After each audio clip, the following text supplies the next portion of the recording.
Buenas noches, esto es Corrientes, antes y ahora, programa histórico, cultural, una mirada al pasado, una visión del presente. Programa de 1 hora de duración, se transmite por Canal 4, Cabletel, Mercedes Corrientes, los días martes de 21 a 22 horas, se reitera miércoles, luego del informativo de este canal, y se lo carga en YouTube. Estas historias son verídicas, las que viví y reviví en mis largas travesías por los campos correntinos. Otras que escuché de personas que las protagonizaron, donde se reflejan fielmente sin aditamentos políticos, religiosos o sociales a los hombres y mujeres, productos de la tierra correntina, las empresas grandes y pequeñas que empujaron la rueda del progreso. Son ellos, no otros, los protagonistas de Corrientes, antes y ahora. En este programa tienen cabida todos los temas que nos ayuden a descifrar nuestro patrimonio intangible.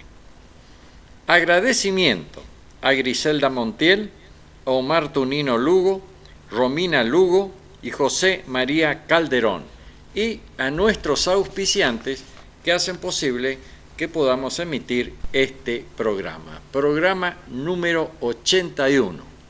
Felicitaciones muy especiales para Griselda y Omar.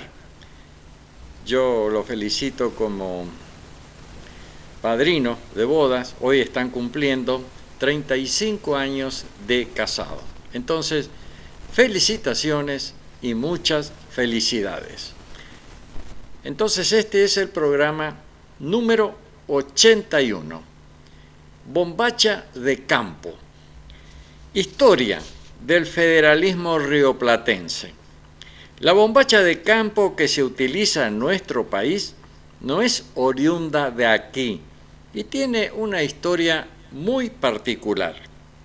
En la llamada Guerra de Crimea, entre 1853 y 56, se enfrentaron el Imperio ruso contra la alianza conformada por el Reino Unido, Francia, el Imperio Otomano y el Reino Unido de Piamonte y Cerdeña. Además de las 450.000 bajas, en el bando ruso hubo casi 200.000 caídos franceses y turcos y alrededor de 22.000 efectivos ingleses muertos. Pero además del saldo trágico de los muertos, la guerra dejó casi 100.000 uniformes sobrantes de los turcos. Acordada la paz, esa indumentaria fue considerada como rezago o rezagos militares y ofrecida por un diplomático francés para comercializarla en nuestro país, lo cual fue aceptado por el entonces presidente de la Confederación, Justo José de Urquiza. Se trataba de la babucha turca, que por deformación de la palabra se convirtió en la bombacha campestre argentina. Antes de la bombacha el gaucho usaba el chiripá, no obstante, lo siguió usando un tiempo más. Es decir, que nuestra bombacha de campo tiene más de 160 años de vigencia aquí. Es una vestimenta práctica y cómoda, tanto para usar con botas como con alpargatas, confeccionadas en telas de algodón y resistente para el trabajo. En las fotografías que acompañan esta publicación, a la izquierda, un soldado turco vistiendo la babucha. A la derecha, un gaucho con bombacha. Y ahora vamos a ir a la bombacha de goma. Inolvidable el trabajo de nuestras madres. Antes no había los pañales de ahora, los descartables, sino eran pañales de tela. Se sabía donde había un bebé, en una casa que hubiera un bebé, porque estaban tendidos en los tendederos todos los pañales, una gran cantidad de pañales. Y entonces al chico se le ponía el pañal de tela y encima la bombacha de goma, la bombacha de látex. Los que íbamos y vivíamos en el campo, llevábamos 2 de esas bombachas, por las dudas se rompía alguna, pero eran muy resistentes, muy prácticas para usar entonces los chicos, los bebés, encima de los pañales de tela. Después comenzaron a dejarse de usar estas bombachas, no sé si se usarán para alguna cosa ahora, porque aparecieron entonces los pañales que son descartables. Entonces, un recuerdo para las bombachas de goma. Inolvidable entonces el trabajo de nuestras madres. Los chicos no se sabía cuántos pañales había que tener porque se mojaban o lo que sea y al ratito se los cambiaba y al ratito había que cambiarlos otra vez. Las bombachas de goma, la bombacha de látex. Carbón. Si el carbón es madera que ya se ha quemado, ¿cómo puede arder tan bien? No exactamente. El carbón vegetal no es leña quemada, no del todo. Lo que quiero decir en un sentido literal. Para entender esto, es útil saber cómo hacer carbón. Primero apilan la leña, ahí en la zona del Payure, en la zona de Monte de Espinillo, se hacía mucho carbón antes con los árboles de madera blanca, no con el espinillo o con el ñandúay, que es una madera dura, sino con los árboles de madera blanca, y así también se limpiaban los campos, se hacía carbón. Bueno, acá entonces explica, se apila la leña, luego la cubren con tierra para aislarla del flujo del aire y dejan suficiente espacio para encender un fuego debajo o en parte de ella. ¿La madera se quema? Técnicamente no. Está en combustión, pero lo hace en ausencia de oxígeno. La alta temperatura provoca todo tipo de reacciones químicas. Estas reacciones quitan toda el agua y el hidrógeno de ese material rico en carbono, pero la temperatura en esta pila no es lo suficientemente alta como para quemar el carbón una vez en estado puro. Y eso es lo que queda. Tenemos esta forma como textura de madera quemada, pero en realidad químicamente es lo mismo que el grafito. Es carbono relativamente puro. Si se calienta lo suficiente en presencia de oxígeno, el carbono puro, al que se le privó de la capacidad de combinarse con el oxígeno, puede arder aún mucho más. Acá se ve el horno de carbón que se está haciendo. Era un trabajo muy pesado, duro, sacrificado. Como decía, había que cortar la leña, había que ir al monte, buscar la leña blanca, acharla. No había motosierras, o no las tenían por lo menos, entonces había que ir cortando, apilando, y como decían, cubrir esto con barro y rogar que no llueva, es decir, que se queme, se termine todo el proceso, y luego después si quiere llover, que llueva, pero no antes, cuando se estaba quemando el horno. Ahora vamos a ir a los carritos fleteros. Esto es una colaboración de Omar Tunino Lugo. Los carritos fleteros. Flete, tracción a sangre. Los carritos en nuestra ciudad se estacionaban frente al Colegio del Carmen, hoy Agroveterinaria y Ferretería Mi Querencia. Del barrio Las Garzas era don Segundo Cuenca y Andrés Cuenca, que también vendía querosén suelto en su casa.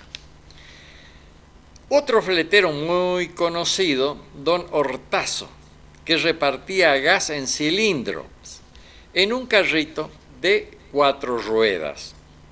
Don Ríos, también en carro de 4 ruedas, repartía los muebles que la gente compraba en la mueblería del señor Seiger, que estaba en la calle Juan Pujol. Hoy también se venden muebles ahí, pero antes era la mueblería del señor Seiger. Y estaba ahí estacionado el carro, y cuando alguien compraba algo ya lo subía y lo llevaba directamente a destino. Uno de los más destacados fleteros en carrito era Miñito, pero era un gran bailarín de chamamé que nos representó en distintos festivales, logrando importantes premios, acompañado por su señora esposa. Además de carrero, también Miñito, más que nada, era bailarín bailaba el chamamé y logró importantes premios.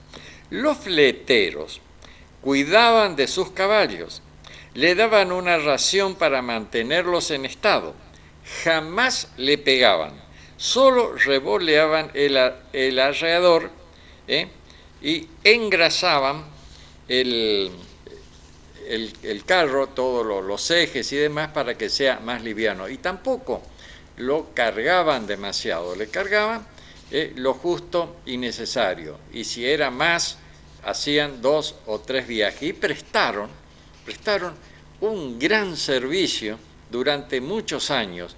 Estos carritos fleteros, antes que no había camionetas y esas cosas para llevar lo que había que transportar, entonces estos carritos estaban a la orden de la gente que lo necesitaba. Y como dice acá Tunino, Omar Tunino, jamás le pegaban a los caballos, los cuidaban. Yo mismo veía que iban a las veterinarias incluso a pedirles alguna inyección, algo para cuidar sus caballos. Y el pelo de los caballos se sabe, cuando no está cuidado el caballo, el pelo es opaco. En cambio, estos eran todos pelos lustrosos. Cristino Héctor Daino dice: el vendedor de querosén de la zona de mi barrio Las Garzas era don Alegre.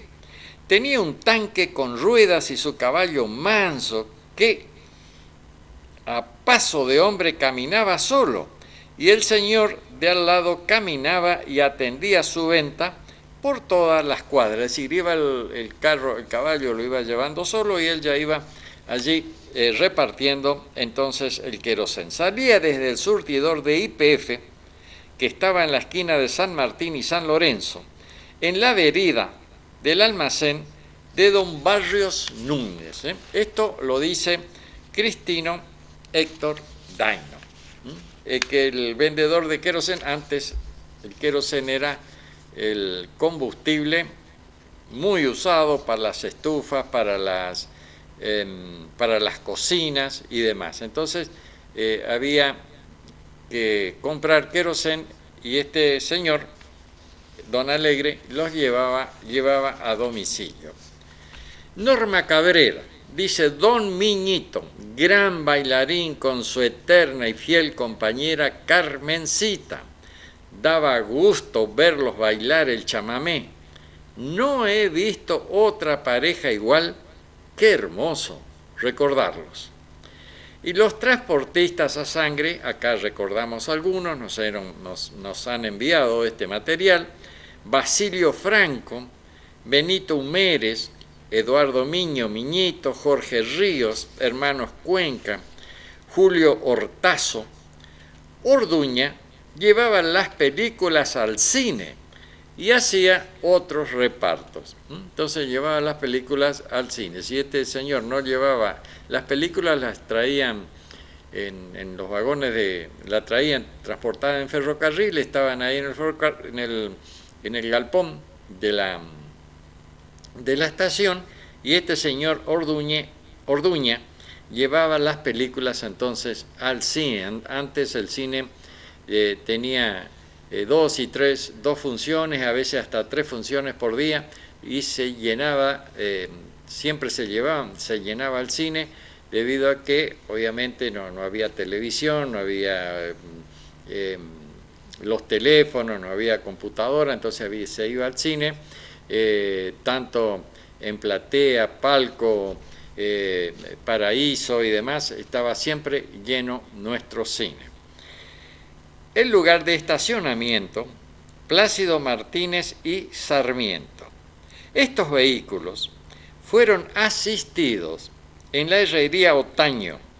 Luego continuó su hijo Toto, situado en esa época en la calle España y José María Gómez, y con rueda enllantada, no de goma. También estos carritos tenían patente municipal anual. Entonces, la mayoría no tenía ruedas de goma, sino rueda enllantada de hierro.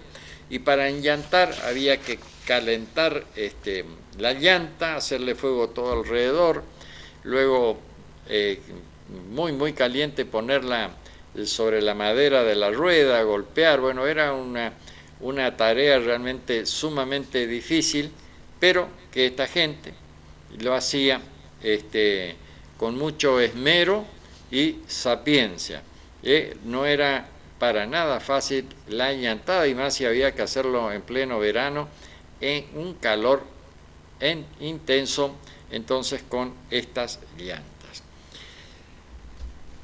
Bueno, ahora vamos a ir a Francisco Cabrera Ternero, el sobrenombre, por supuesto, ¿no? Esto lo publicamos también en una de mis páginas, en Mercedes del Pasado, como también habíamos publicado esto de carritos fleteros. Francisco Cabrera Ternero, y esto lo escribió su hijo, Oscar Cabrera. También estaba el padre, que era presidente de Paso de los Andes y también de oficio zapatero. Yo lo conocía bien o muy bien al padre, bueno, a él también, porque yo jugaba en Paso de los Andes cuando estaba en segunda división.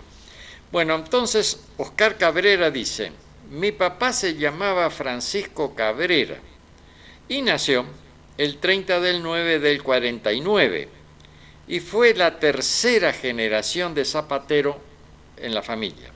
Fue fanático de Boca y Paso de los Andes. Él se corría toda la cancha gritando a los jugadores, alentándolos. Uno de los fundadores del Club Paso de los Andes fue mi abuelo, Gregorio Cabrera. Ese es el que yo conocí, y bien, reitero, porque yo jugué ahí en Paso de los Andes, Gregorio Cabrera. Hoy, siguiendo la tradición de la familia, estamos mi hermano mayor y yo, que soy el menor, forjando cuarta generación de zapateros remendones.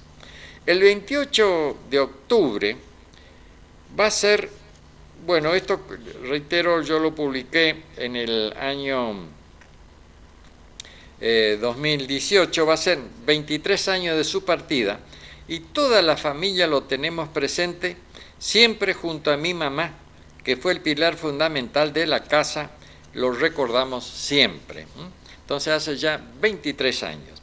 Él era más conocido como Ternero, su sobrenombre. Y bueno, y escriben: Gregorio Cabrera era el presidente de Paso de los Andes y Floriano Vega era el vicepresidente. Sonia Sandoval, gran persona, espectacular vecino. Lidia Cabrera, siempre te recordamos, querido hermano, besos al cielo. Y seguro le recibiste a mamá con ese correcto que siempre decías. Nancy Alegre, mi querido suegro, qué mejor persona que usted. Le recordamos siempre su hijo, nietos y bisnietos. Graciela Barbosa, mi vecino, don Cabrera, le decíamos nosotros muy buena persona. Yoli Cabrera, siempre, siempre lo recordamos, abuelo. Nicolás Colacho Seltzer, fanático de Boca y de Paso de los Andes. ¡Qué equipazo! Paso de los Andes. Bueno, entonces recordamos a Ternero, a Francisco Cabrera. Ahora voy a leer una nota que publiqué y entregué en el Consejo Deliberante el 17 de julio del 2008. 17 de julio del 2008, 15 años. Nota. Solicitar al Consejo Deliberante que declare de interés municipal el proyecto productivo Represa Ayuí Grande. Señor presidente del Consejo Deliberante, entonces doctor Julián Dindar, mercedes de mi consideración. Me dirijo a usted y por su intermedio al cuerpo deliberante de esta ciudad, a fin de solicitarle se debata la posibilidad de declarar de interés municipal al proyecto productivo Represa Ayuí Grande. Motiva esta solicitud la excepcional importancia del proyecto para el departamento de Mercedes, la provincia y el país. Una inversión de 50 millones de dólares. Reitero, una inversión de 50 millones de dólares. Ahora multiplicarlo por 500, bueno, un platal infernal, ¿no? Bueno, la convierte, decía esta nota que presenté en el Consejo Deliberante, en la mayor inversión de riesgo, porque eso invertían las empresas, el Estado no ponía absolutamente nada. Jamás realizada en el departamento de Mercedes y quizás muy pocas en la provincia. La implicancia y la expansión de la construcción de una represa en el arroyo Ayuí es la obra privada con mayor impacto social ejecutada hasta el presente, con una extraordinaria proyección al futuro.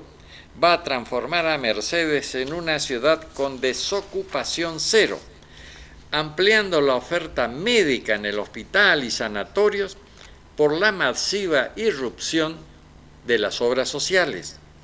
Mercedes, la provincia, van a aumentar sustancialmente la producción de arroz, un cereal que fue, es y va a seguir siendo el alimento madre de la humanidad. Los países más poblados del mundo, India, China y otros asiáticos, consumen como la base de su dieta diaria. El mercado para la colocación del arroz no tiene límites. La demanda va en aumento por la simpleza de su preparación. Solo se hierve y la cantidad de proteínas que aporta por grano que lo convierte en el alimento que proporcionalmente aporta más proteínas a quien lo consume. Reitero, esto lo presenté en el Consejo Deliberante año 2008.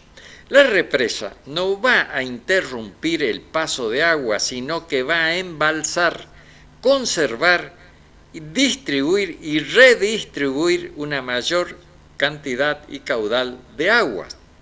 El gran lago que se va a formar va a evitar los cortes del caudal original del Ayuí. La reserva va a abastecer en forma continua y permanente al arroyo Ayuí, posibilitando la conservación y el aumento de la fauna autóctona, que no va a tener que emigrar en busca de agua en épocas de sequía, en las que se transforma en fácil presa de los cazadores furtivos. La flora no va a ser devorada por el fuego en las secas, como en el presente y en el pasado. Los peces se van a multiplicar a partir de la represa. Mercedes se va a transformar en una zona ganadera de cría y engorde, agrícola e industrial, tal como lo soñaron los próceres, tal cual lo ideó y programó Arturo Frondizi en su teoría desarrollista. Por todo lo expuesto y por lo mucho que quedó por expresar, solicito al Consejo Deliberante de la Ciudad de Mercedes que declare de interés municipal el proyecto productivo Represa Lluy Grande como una forma de demostrar el apoyo del gobierno municipal a esta realización, que cuenta con el apoyo del gobierno provincial y de la ciudadanía mercedeña. Lamentablemente, y reitero, lamentablemente, no se pudo construir esta represa. Se hizo acá una audiencia pública, yo hablé ahí, en algún momento voy a leer el discurso. Era realmente una obra grandiosa para nuestra ciudad, para la provincia y también para el país. Acá íbamos a tener, en Mercedes, un inmenso lago, muy parecido al lago, a la laguna de Liberá por su extensión, y se iba a llenar de animales silvestres y de peces. Esto sucede en los campos cuando usted hace un tajamar sobre algún arroyo. Inmediatamente hay peces, hay carpincho, hay toda la fauna silvestre y peces y también aves se llenan ahí porque está el agua. Y entonces si hubiéramos tenido esa represa, se hubiera podido combatir y mucho mejor y más rápido todos estos incendios, ya que los aviones no hubieran tenido que bajar y que le carguen el agua para después y tirar, si no hubieran pasado por la represa, alzan el agua y va en la tira y vuelve otra vez, como se hace en otros lugares. Si hubiéramos tenido Mercedes, un gran lago, ahí incluso había gente que ya quería instalarse con algún tipo de hotel o como se llamen, y ahí se iba a poder hacer los deportes que no se hacen en la laguna de Liberá, como andar en lancha, hacer esquí acuático y otros deportes que se practican en todos los lugares del mundo donde hay turismo. Y esto nos ha hecho que Mercedes no solamente no ha avanzado, sino que ha retrocedido. Hubiéramos tenido entre 15 y 20.000 hectáreas más de arroz, lo que hubiera posibilitado tener una gran exportación. Y un poco me olvidaba, pero yo hablé con Bruno Sempio, que es quien abastece, lo dije en varias oportunidades, el 25% del arroz que consume toda la Comunidad Económica Europea, y él vino acá, estuvimos conversando, y él quería instalar un molino de arroz parborizado. También unos brasileros iban a instalar un molino. Bueno, entonces esto iba a significar mano de obra para mucha gente, iba a ingresar a la ciudad de Mercedes por esta producción, iba a ingresar no solamente por la producción de arroz, sino por el turismo. Ustedes ven ahora que tenemos el viejo puente, que va mucha gente, pero esto iba a ser un gran lago similar al de la laguna de Liberá, y reitero, donde se iba a poder practicar los deportes acuáticos que quiere practicar gente, y había posadas que se iban a instalar y se estaba programando también turismo. Todo esto no se pudo hacer porque la rivalidad que había entre la entonces presidente Cristina Fernández de Kirchner y uno de los que iban a construir esta represa, que era la firma Copra, y el dueño de esta firma es uno de los directores del directorio de Clarín, y el enfrentamiento no permitió entonces que se pudiera construir esto, a pesar de que en la audiencia pública, reitero, yo hablé ahí, el 95% se pronunció a favor de esta represa. Bueno, quedamos Mercedes, como se dice comúnmente en el campo, quedamos chairando. Bueno, ahora vamos a ir a el guardapeine. Las colas de las vacas se usaban, y seguramente no sé si seguirá usando, para poner así los peines. Entonces esto es el guardapeine, la cola de las vacas, que tiene largo, cuando se vacunan, se cortan la cola de la vaca, el excedente, para saber de que esa vaca está vacunada, pero es un lugar donde en el campo, durante mucho tiempo, se ponían así los peines. Fue uno de los regalos que me hizo mi entonces novia, ahora mi mujer, la cola donde se ponen los peines. Ahora vamos a ir a un chamamé, el mejor estilo tarragocero, y se llama de Ismael Liberati y su conjunto. Ismael Liberati y su conjunto. Chamamé, el mejor estilo tarragocero.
Bueno, ahora vamos a ir a Justicia, esta telenovela que vamos a ir difundiendo en el transcurso de los programas. Joaquín intentó incorporarse en la cama. Lo logró a medias. El fuego que le quemaba por dentro empezaba a dominarlo, empezaba a obligarlo. Lentamente se fue apoderando de los centros nerviosos, vitales, y desde allí esclavizó a ese hombre que había sido duro, que aguantaba cualquier cosa, que ignoraba el dolor. Pero con este dolor no podía. Se notaba en su rostro, surcado por profundas arrugas. Se notaba en sus ojos, hundidos, sin brillos. Se notaba en el color gris de su piel. La habitación estaba en penumbras. Joaquín no quería luz. Tenía que comenzar a acostumbrarse a las tinieblas, que es lo que le esperaba. No deseaba que lo vieran. Tenía cierto pudor, cierta vergüenza de su aspecto. No quería compartir la derrota. Quería asumirla sola. Necesitaba hablar con su hijo. Ya le quedaba poco tiempo. Su pasado había desfilado ante sus ojos. Había recordado todos los detalles. Nada había escapado de su memoria. ¿Cómo había pasado la vida? Casi, sin darse cuenta. Parecía ayer nomás, cuando la partera le dijo: es varón. Y ahora estaba allí afuera, quizás llorando, como él había llorado aquel día. Solo que él había llorado de alegría y ahora su hijo lloraba de tristeza. Allí estaba su hijo en la puerta, alto, fuerte.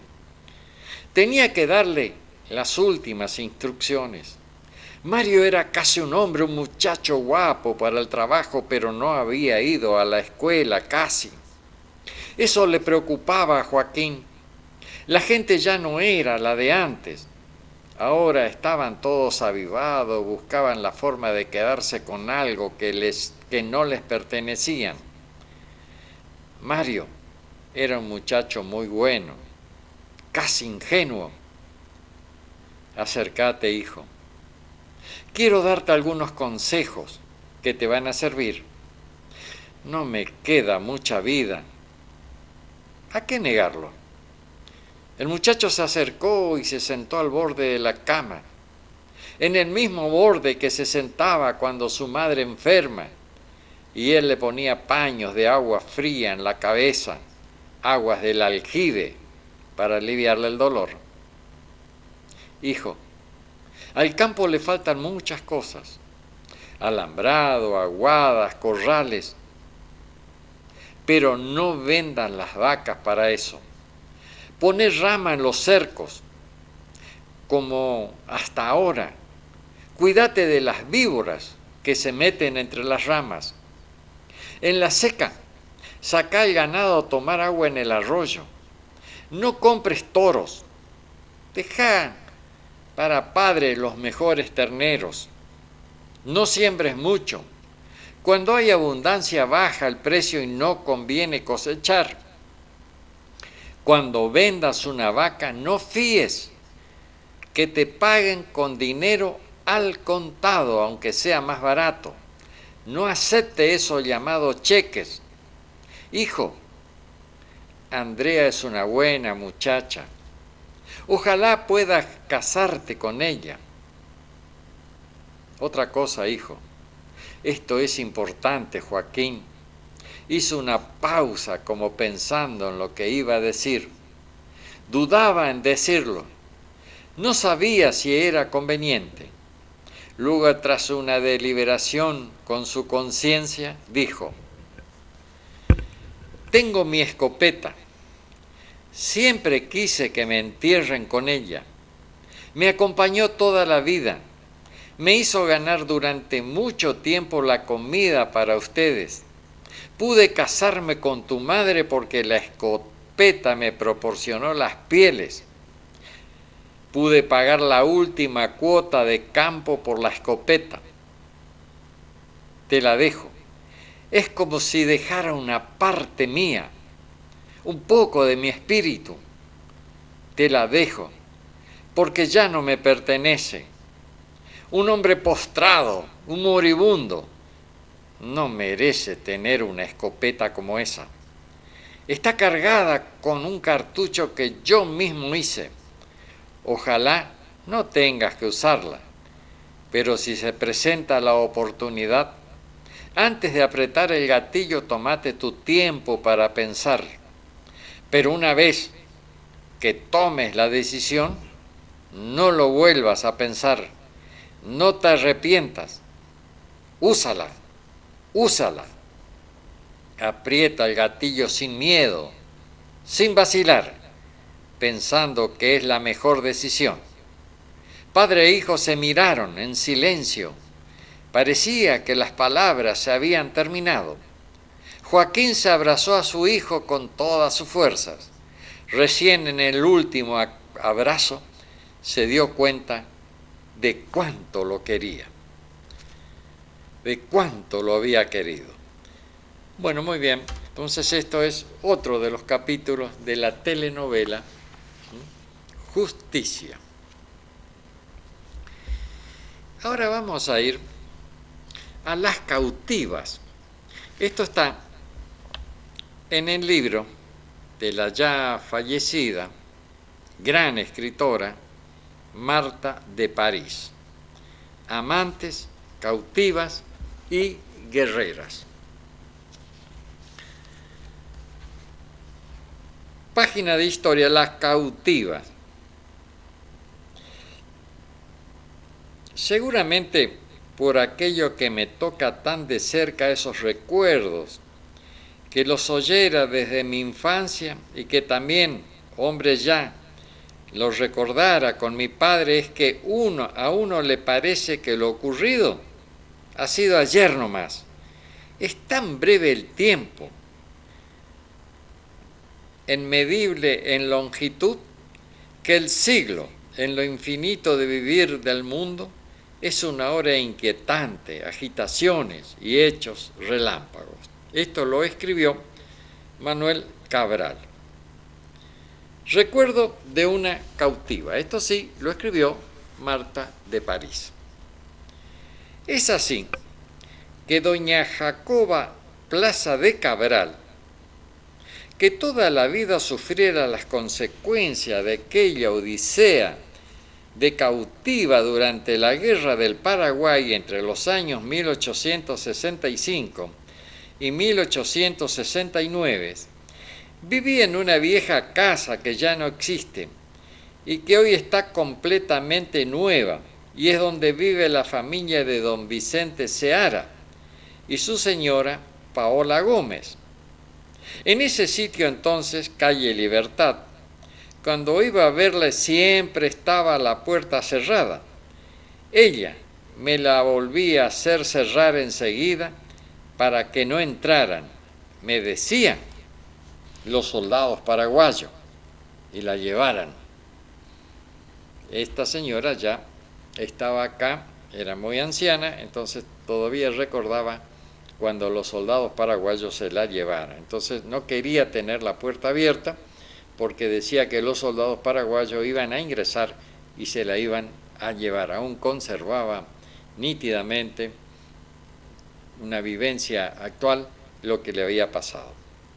No olvido, pese al tiempo transcurrido, de lo que yo me recuerdo, la impresión que me causó esa orden, pues aunque tenía 8 años, me parecía un despropósito eso de aparecer soldados paraguayos allí. Pero cuando mi padre, Manuel Cabral hijo, me contó lo que yo ignoraba y lo que por la edad no podía medir la magnitud de su temor ante los hechos brutales que le tocó vivir y que le repercutían en su mente y que se azoraba ante cualquier ruido fuerte, esa sorna de criatura que tenía al principio se tornó una curiosidad en querer saber lo que había pasado. A los chicos nos gusta que nos cuenten episodios de guerra, de esos hechos dramáticos que impresionaban nuestras mentes. Pero la abuela era reacia a recordar esas horas vividas. Había veces cuando iba de tarde y me exigía que la acompañe a rezar el rosario, luego me convidaba con un chipá o torta de maíz con mate cocido, se ponía más comunicativa, pero de repente, cortando su seco relato, me miraba fijamente y me decía: no vayas a contar a nadie, porque si sabe fulana, un nombre de mujer, que supongo ahora sería una de las carceleras de ella, me va a matar. Entonces, esta señora cuenta a su nieto que no quería que cuente a nadie lo que ella le estaba relatando, porque la carcelera, claro, traía esa vivencia a la actualidad, la iba a matar si hablaba. Y no había manera de conseguir que siguiera contando. Parecía que se apoderaba de ella un temor, pánico, que entonces yo no me daba cuenta del porqué. Y yo insistía: cuéntame, abuelita, contame, no seas mala, no voy a venir más si no me contás.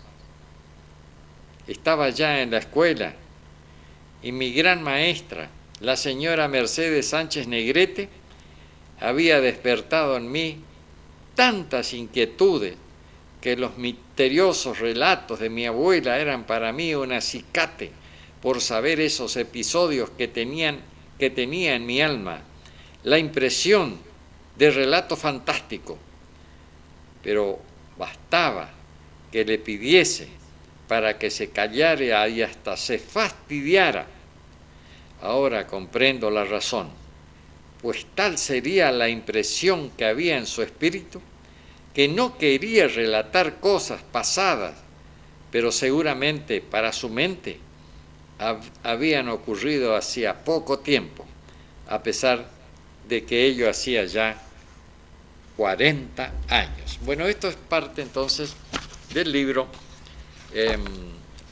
Amantes cautivas y guerreras, que escribió Marta de París, y esto está relatado, Las cautivas, por Manuel A. Cabral, que era el nieto de una de las cautivas. En el próximo programa también vamos a seguir entonces con este tema apasionante, las cautivas.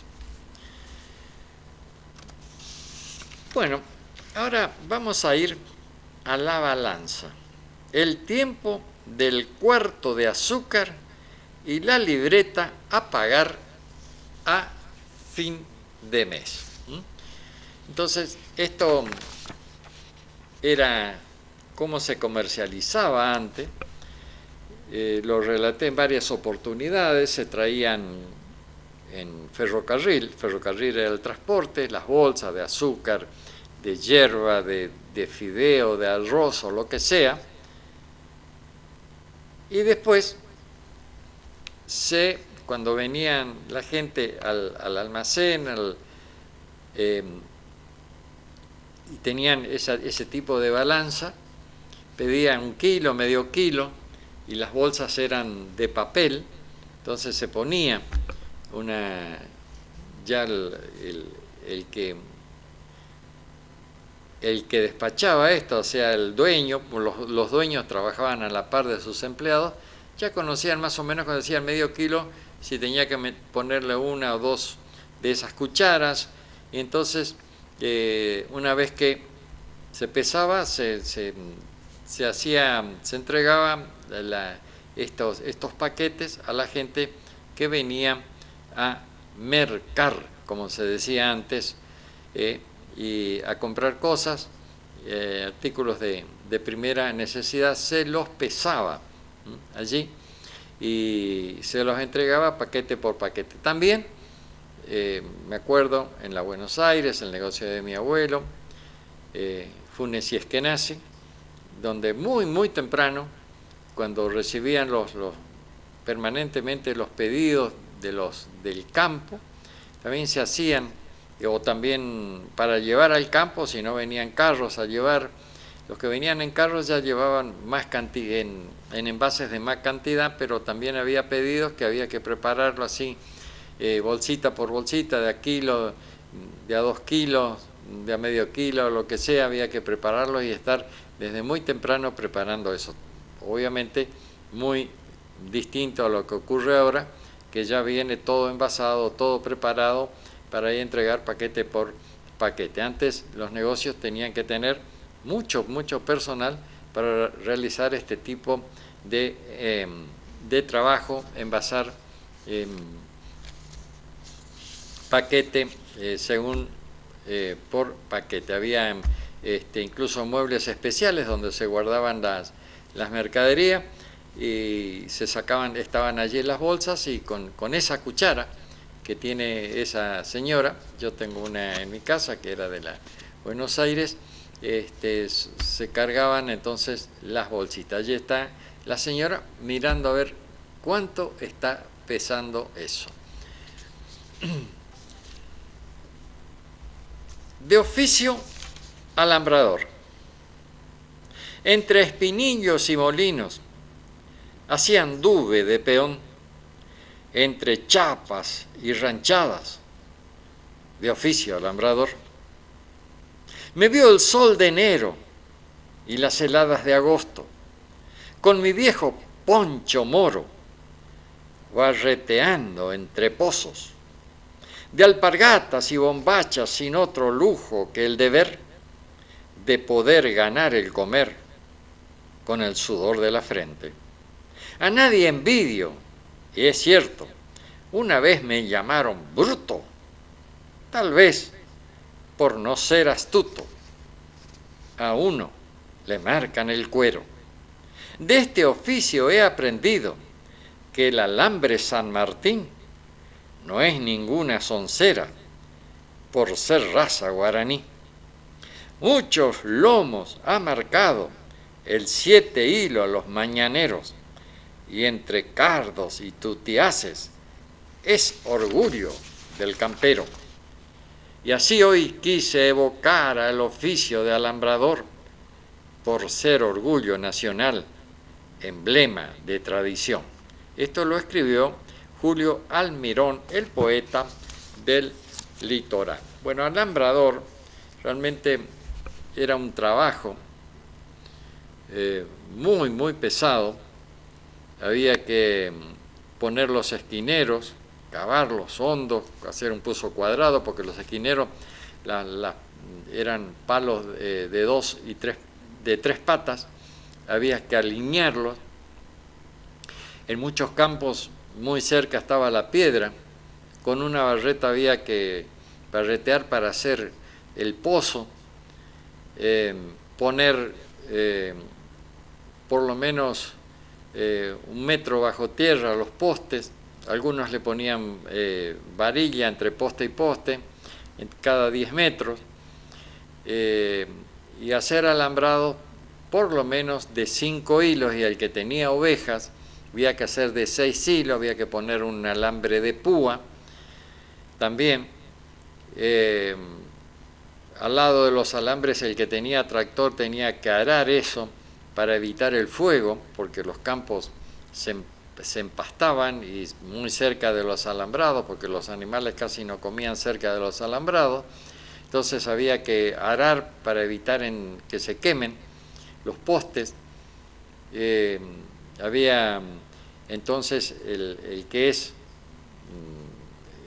el jefe de los alambradores, era el que alineaba, que ponía los postes en forma bien en línea, para que al tirar, y mucho que los alambrados tienen que estar tensos, al tirar los postes no se muevan. Era un oficio donde había que saber, gente que estaba ya muy vaqueana en eso.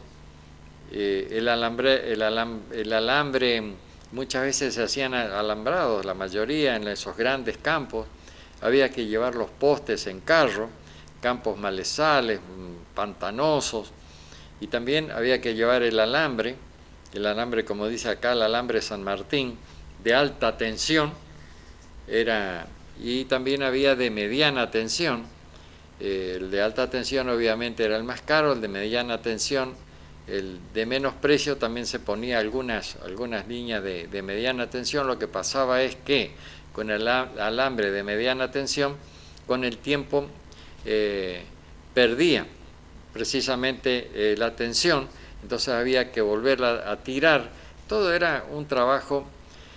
No sé ahora si se seguirá haciendo eso o se está empleando solamente el alambre eléctrico, que obviamente es mucho más.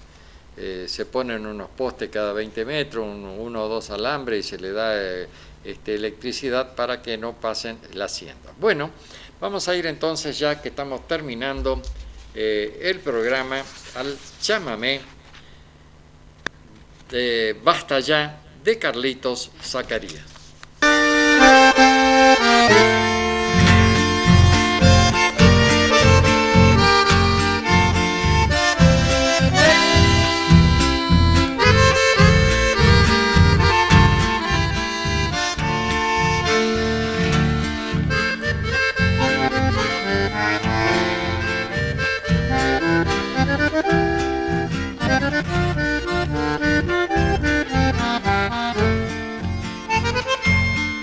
Desde hoy le he prohibido a mis ojos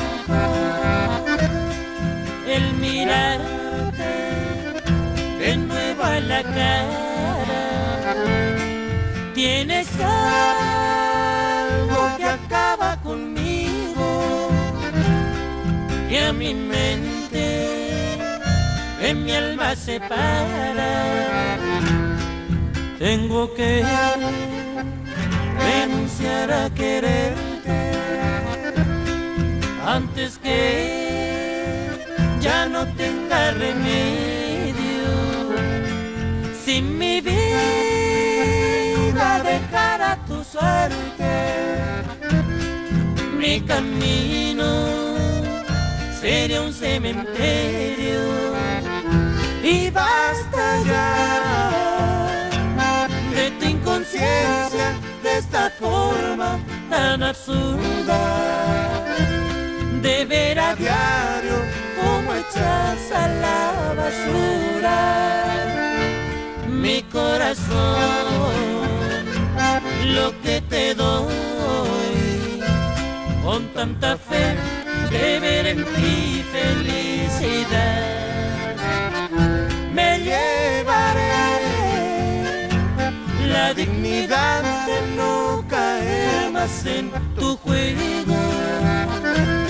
Haría de todo mi interior nuevos senderos y lloraré hasta lograr que algún día ya no te vuelva a recordar.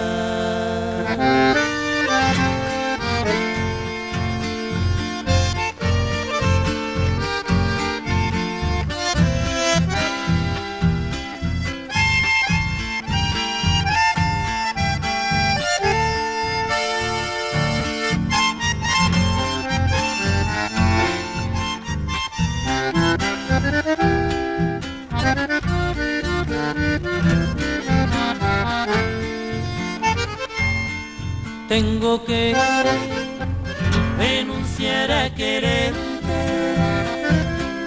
antes que ya no tenga remedio. Si mi vida dejara tu suerte, mi camino sería un cementerio. Y basta ya de tu inconsciencia, de esta forma tan absurda de ver a diario cómo echas a la basura mi corazón, lo que te doy con tanta fe de ver en ti felicidad. Me llevaré la dignidad de no caer más en tu juego. Haría de todo mi interior nuevos senderos y lloraré hasta lograr que algún día ya no te vuelva a recordar.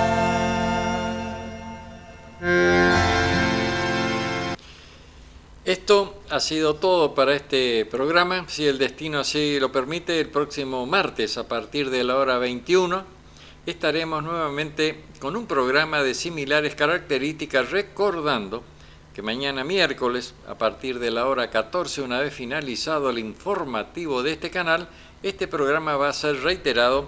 Lo vamos a cargar también en YouTube. Tengan ustedes muy buenas noches y muchas gracias.